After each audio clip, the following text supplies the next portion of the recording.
இறைவனுக்கு நன்றி. இனிய நண்பர்களே, திரை விமர்சனத்தில் நாம் பார்க்க இருக்கும் திரைப்படம் பாலன். மஞ்சுமல் பாய்ஸ் என்ற ஒரு வித்தியாசமான படத்தை இயக்கிய சிதம்பரம் இயக்கியிருக்கின்ற 3வது படம்தான் பாலன். சிறையில் இருந்து ஒரு தாயும் மகனும் வெளியே விடுதலையாகி வருகிறார்கள். அவர்கள் விடுதலையாகும் போதே முன்பே ஒரு புரோக்கர் பெண் கூப்பிட்டு அவர்களை வான் செய்து, எனக்கு ஃபோன் செய், நீ எங்கே இருந்தாலும் நான் வந்துடுவேன், கண்டுபிடிச்சிடுவேன் என்று சொல்லி, உனக்கு விடுதலை கிடைக்க நான் தான் காரணம் என்று மிரட்டி அனுப்புகிறார். அதே போல் ஜெயிலர் இந்த வார்டனாக இருப்பவர், நீ இந்த தன்னார்வ குழுவுக்கு நீ போனேன்னா, என்ஜிஓவுக்கு போனேன்னா உங்களுக்கு வேலை கொடுப்பாங்க என்று சொல்லி ஒரு விசிட்டிங் கார்டு தருகிறார். அந்த இரண்டையும் வாங்கி கொண்டு வெளியே வருகின்ற அம்மாவும் மகனும் இரண்டையும் மகனிடம் கொடுக்க, மகன் பக்கத்தில் இருக்கும் அந்த குப்பை தொட்டியில் போடுகிறார். சிறையில் இருந்து வெளியே வந்து விட்டார்கள். ஆனால் அதைவிட உலகம் மிக பெரிய கொடிய சிறை என்பது அப்போதுதான் அவங்களுக்கு வெளியாக தெரிகிறது. சிறையிலாவது 3 வேளை சாப்பாடு போட்டு வேலை செய்து இது செய்து அது கொஞ்சம் கொடூரங்கள் இருந்தாலும் அதை தாங்கி கொண்டு வாழ முடியும். சிறையை விட மிக கொடுமையான உலகத்தில் வந்த பிறகு அது வாழ்வதற்கு அவர்கள் தினம் ஒரு வேஷம், தினம் ஒரு பெயரோடு பிரவேசிக்க வேண்டியிருக்கிறது. அப்படி ஆகிவிடுகிறது.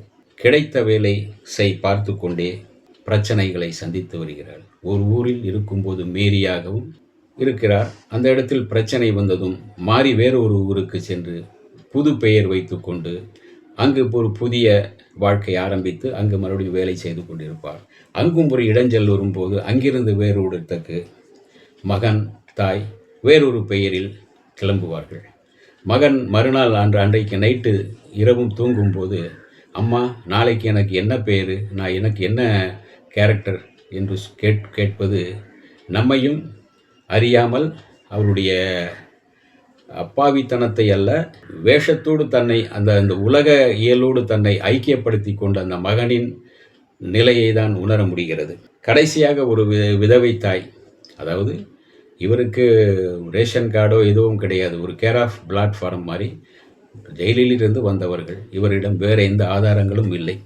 வேலைக்கு செல்வதற்கும் ஏதோ ஒரு பொய் சொல்லி அங்கு சேர்ந்து வாழ்கிறார். அங்கு பிரச்சனை வரும்போது அடுத்த இடத்துக்கு போகிறார். அதே மாதிரி ஒரு வயதான பாட்டியை பார்த்து கொள்ளும் வேலை வருகிறது. அங்கு செல்கிறார். அந்த வயதான பாட்டி முதலில் கொஞ்சம் முறைப்பாக இருந்தாலும் பிறகு ஒரு சாந்தமாக நடந்து கொண்டு அவர்களுக்கு ஒரு வாழ்க்கையும் தருகிறார். இங்கே இருந்து கொள்ளுங்கள், வேறு எங்கும் இப்படி தாவி போகாதீர்கள், இங்கே இந்த வீட்டை பார்த்து கொண்டு வீட்டிலே இருங்கள், நான் இறந்து விட்டால் என்னை புதைத்து விடுங்கள், ஆனால் நீங்கள் இங்கே இருங்கள், மகனும் நீயும் மகனை படிக்கவை என்கிறார். அதே போல் மகனை படிக்க வைக்கிறார். ஓரளவு சந்தோஷத்துடன் பெருமூச்சு விடும்போது மறுபடியும் ஜெயிலில் பார்த்த அந்த புரோக்கர் பெண் இவளை துரத்த ஆரம்பிக்கின்றார். நீ எங்கே போனாலும் விட மாட்டேன், அதிகமான கஸ்டமர்கள் உனக்காக காத்திருக்காங்க, அப்படி இப்படின்னு சொல்லி மறுபடியும் அந்த வீட்டுக்குள்ளே உட்கார்ந்து டார்ச்சர் செய்ய, ஒரு கட்டத்தில் அந்த புரோக்கரை இவள் சுட வேண்டி வந்திருக்கிறது. அதே நேரத்தில் அந்த கிழவியும் இறந்துவிட, அந்த கிழவியின் சொந்தக்காரர் மகனும் மருமகளும் வீட்டுக்குள் வர, இவர் துப்பாக்கி சூடு நடத்த போலீஸ் இவளை பிடித்து கொண்டு போய் விடுகிறது என்பதாக கதை. அந்த பாட்டியும் இறந்து போகிறாள் அல்லவா. ஊரில் வேறொரு பெயரில் மறுபடியும் வேறொரு ஊருக்கு சென்று இவர்கள் வாழ்ந்தார்களா, அல்லது சிறையிலேயே இவர்கள் வாழ்க்கை முடிந்ததா? அதே சமயத்தில் பையன் இன்னும் வடநாட்டுக்கு, அதாவது ஆந்திரா பக்கம் ஓடி விடுகிறான். சிறையில் போலீஸ்காரர்களின் தொல்லை தாங்காமல் இந்த பக்கம் அம்மா ஒரு இடத்தில் போய் விடுகிறாள். மறுபடியும் அம்மா சொல்லிவிட்டு போகிற ஒரு விஷயம், என்றைக்கானாலும் நான் இங்கே தான், நீ இதே இடத்துல தான் நிற்கணும், நான் வருவேன், அம்மா வருவேன், அது வரைக்கும் நான் இங்கே தான் நிற்கணும் என்று சொல்லி போவார்களா? அதை மனதில் வைத்து அவர் கொஞ்சம் ஓரளவு 10 வயது போல வளர்ந்த பிறகும் அம்மாவை தேடி வருகிறான். போலீஸ்காரர் தான் ஒரு கஸ்டடியில் வைத்திருக்கிறார் என்று பார்க்க அங்கு அம்மா இல்லை. மறுபடியும் அம்மாவை தேடி வரும்போது மறுபடியும் அம்மாவும் மகனும் சேர்ந்தார்களா இல்லையா என்பதுதான் இந்த கதை.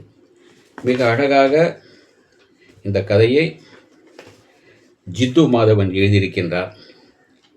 கிளைமேக்ஸ் ஒரு மகிழ்ச்சியான திருப்பம் என்றாலும், இந்த கதை ஒரு தாய் ஒரு மகன் இந்த உலகில் வந்து தங்கள் சுயத்தை மாற்றிக்கொண்டு நடித்து வாழ வேண்டிய சூழ்நிலை இருக்கிறது என்பதை பட்டவர்த்தனமாக வெளிப்படையாக சொல்கிறது.